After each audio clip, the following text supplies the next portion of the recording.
and welcome to Take On Tomorrow, the podcast from PwC's management publication, Strategy and Business. I'm Sarah von Fischer. And today in this special episode, we're recording live from Davos, Switzerland, and the meeting of the World Economic Forum. Now, some of the key themes discussed at this annual gathering include cooperation and security, workforce, AI, and climate. And these are some of the headline topics also covered in PwC's newly released 27th Annual Global CEO Survey. And today, we're talking about what those findings could mean for business and wider society over the next year. Joining me now is PwC's Global Chair, Bob Moritz. Welcome, Bob. Hi, good to see you, Sarah. Well, thanks for joining us here and talking a little bit about some of the findings that really stood out. So we saw CEOs feeling more positive about economic growth compared to last year, but 45% of leaders aren't confident their company is even going to be around in the next decade if they continue on their current course, and that's up from 39% last year. So what do you make of that? Look, CEOs are dealing with a dichotomy of thinking, and this always comes back to the short term versus the long term. In the short term, there's a little bit more optimism, a lot less pessimism than we had a year ago. But this concern about the disruption factor, the need to reinvent yourself and the need to continually drive change in an organization is front and center. And this goes back to the stat that you quoted, which is 45% of those CEOs thinking, I'm not going to be viable unless I drive that change. Now, what's interesting is the 55% that don't think they need to change, and I'm going to argue they're a little naive in terms of the pace of change and the impact it could have. But the question becomes, how do you actually deal with that simultaneous equation? That's on the minds of the CEOs, and that's what we're trying to do and help prioritize the actions that organizations need to take, short and long term. Now, of course, Bob, one area that we've heard a lot about here and we talk about at PwC is, of course, Gen AI. So what are we hearing from CEOs when it comes to how they're viewing these changes, in the short term and in the long term? So over the long term, 70% of the CEOs actually say it's going to have a material effect on how I create and capture value.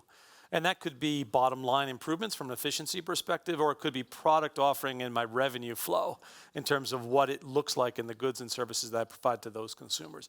And that's already starting to come through because about a third know they're using generative AI today to do something.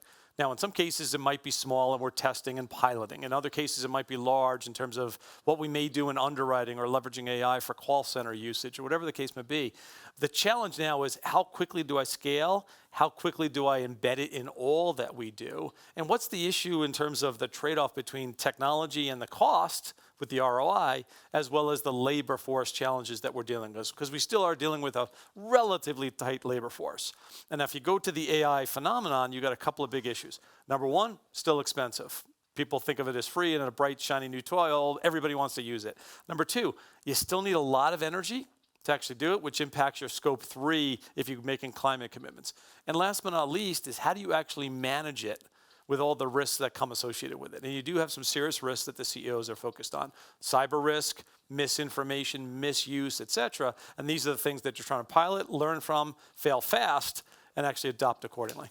So what can CEOs do to bring their employees on board and maybe to upskill them for the future? Well, you used the right word there, which is upskilling. As organizations have come through the COVID years, the one thing that was a positive, and it was a huge tragedy, was the pace of change relevant to digitization got sped up. Why? Because the world had to react. Corporates had to react. Many of them would have said, I wanted to move faster, I couldn't get there, but once COVID did, I had to be forced into doing this. This is a continuation of that journey now, which is how do you take the digital skills that people had and then turn them into AI skills? And really what's going to be most important in this is how do you upskill for people for prompting, using, coding, and ultimately the deployment of the AI. So CEOs are very focused on that, but again, it's a cost benefit issue now in terms of are you doing it everywhere?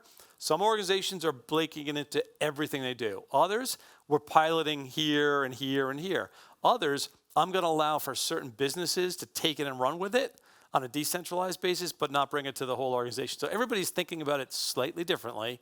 There's no one size fits all. It all depends on how much other change you're trying to drive and how good your change management programs are in the organization. Another big theme that we covered in the CEO survey at PwC covered is, climate priorities. So we saw some areas of progress really when it comes to decarbonization, but also areas where movement was slower, like adaptation. So how should CEOs be thinking about, their priorities in the coming year? Well, a couple things here, right? So CEOs have made those commitments, they're progressing, and as you said, a lot of them are taking some action. The real challenge now, particularly when you come out of the COP28 meetings, is are we going to take the words into actions and the actions into results? And there's a taking stock that's definitely going to be more prevalent from the stakeholder community going forward. So that's going to be really important to demonstrate that progress, talk about it more proactively, and have truth in that reporting that you do. So that's one piece.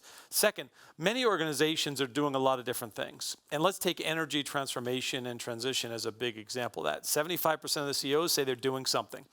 Our studies would say in the energy transition space, actually there's probably 30% reduction that you can actually get improvements on in terms of efficiency, and probably a couple of trillions of dollars of bottom line savings if organizations did more. And what's happening right now is you have singularity on buying energy. You don't have singularity in terms of a point of contact for the consumption of energy.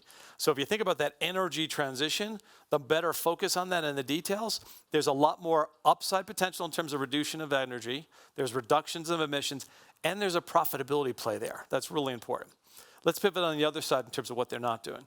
Many organizations, unfortunately, are not baking into the financial planning the implications of climate.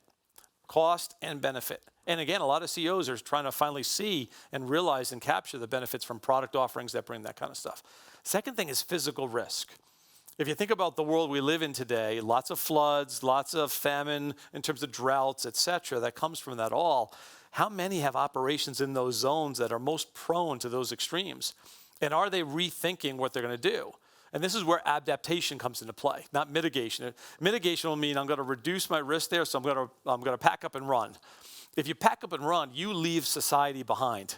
And as a result, you'll have more poverty. So how do organizations adapt, find those risks, adapt to them, and figure out how do I actually manage going forward? Not many are doing that either. So that's where the opportunity is as we look ahead in the climate space. Now, another interesting finding kind of under the climate umbrella was that 4 in 10 CEOs had actually accepted lower rates of return for climate-friendly investments than for other investments. I found that pretty surprising. So I guess a kind of a two-part question here. So what's pulling them in that direction? And then really what does that mean for climate action across the board if business leaders have to accept that lower rate of return for those climate investments? Yeah, this is where I think you actually have to deal with the inflection point that CEOs have to deal with, right? So for some of them, they're actually taking on the challenge of I am willing to take less ROI from having a product offering that will have a price premium, maybe a little bit more cost to it, so I'm cleaner and greener. This is a timing point because their belief is not one that I'm always going to have a lesser ROI. When I look at the totality of what I do, if I actually do that, my consumers will be more loyal. My marketing expenditure over the long term will be less because I won't have as much challenge to bring those consumers in because they'll see that over time. And more consumers will want that.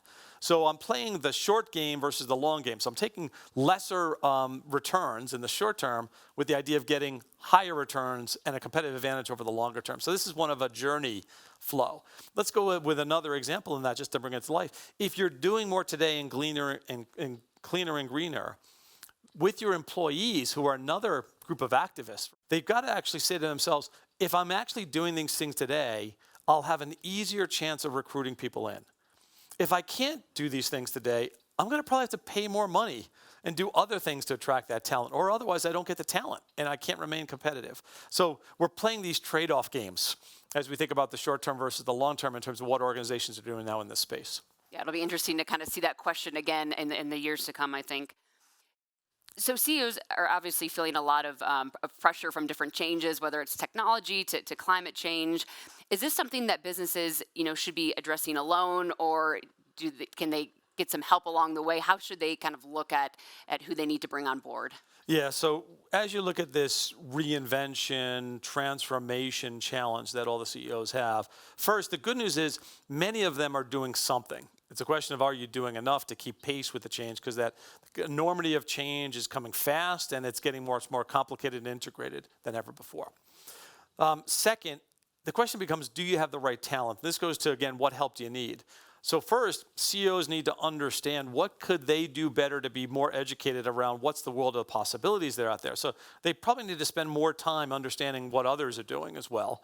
And you've got to upskill your own people to be ready to understand what's happening in the world that we live in, what are the forces of change that are coming your way either today or tomorrow, and be better prepared for them with scenario planning and the like, which again may mean bring in new resources or upskill your leadership teams as well. Third, some of these challenges you can't actually solve by yourself. You actually have to work with government to think about new rules and regulations. You actually have to think about maybe some strategic partnerships. Some of the organizations are doing that. Some of them are actually doing M&A to bring in IP, and that IP is coming from new intellectual property to be better positioned, but also new leadership that's coming in that may be better fit for the future going forward. So there's a few different actions as you think about what the CEOs can and should be doing going forward. But it does come back to what do they do personally. And here's where you got to make sure you have a vision of what you want to become over the next 10 years and where is that threat and where's that upside. And you got to look at both. Second is make sure you've got alignment in the organization with your senior and middle management. And third, make sure you've got some milestones and you really are purposeful and definitive in terms of what you want to take on, in what sequence, and where is the accountability lie with the right milestones. So obviously we can't predict the future. A lot has happened in the past year, I'm sure a lot to come. So how can CEOs make sure that their companies are nimble and really can handle whatever comes their way? Yeah. So what we see is probably three themes that should be priorities. One is how do you get more speed and scale into the decisions and the actions that you actually are taking on. You can't afford anymore not to move with speed. And the ones that have speed in their organizations in terms of decision making are going to be the ones that get a premium in terms of how they respond. Let's use an example. Commodity pricing, the worry about inflation, particularly over the last year, was a big issue. It's come down a little bit today based upon the CEO survey, but it's still there. If commodity prices are changing pretty radically in certain spaces, how long does it take for you to actually think about the implication to your price point for the goods and services you're providing? If it's 6 weeks before you think about supply chain all the way through the organization and changing a price point, you got a problem. If you're talking 6 hours, you got a competitive advantage. So speed and organization, really important. So how do you get bureaucracy out of the place? And how do you make sure that all the stuff that gets in the way of fast decision making is gone? And this is the ineffectiveness and inefficiency. So that's point one. Second, you can't predict what's going to happen in the world. And what we've seen is a lot of things that have come our way, be it COVID or the various wars and other things like that, and there'll be more yet to come. So how are you scenario planning? And linear budgeting is no longer going to be enough. You still need to do that, but you need to think about options theory and scenario planning and being able to move really quickly and have some 80% set plans if this happens or that happens. Our elections over the next year is a good example of that because 2 billion people in the world are going to be part of an election process in one country or another. So not only thinking about the end state, but what may happen leading up to that, super important. Last one is agility. As you think about organizations, where they manage their supply chain, what products and goods and services they provide, making sure you can actually be agile in the decision you're making, what businesses to be in, what not to be in, what countries to be in, not to be in. You got to make sure there's a degree of agility and flexibility in the organization to make sure you're fit for purpose going forward. So let's flip this back to PwC. So we talk about reinvention, being reinvention ready. What does PwC need to do to make sure that they are also reinvention ready?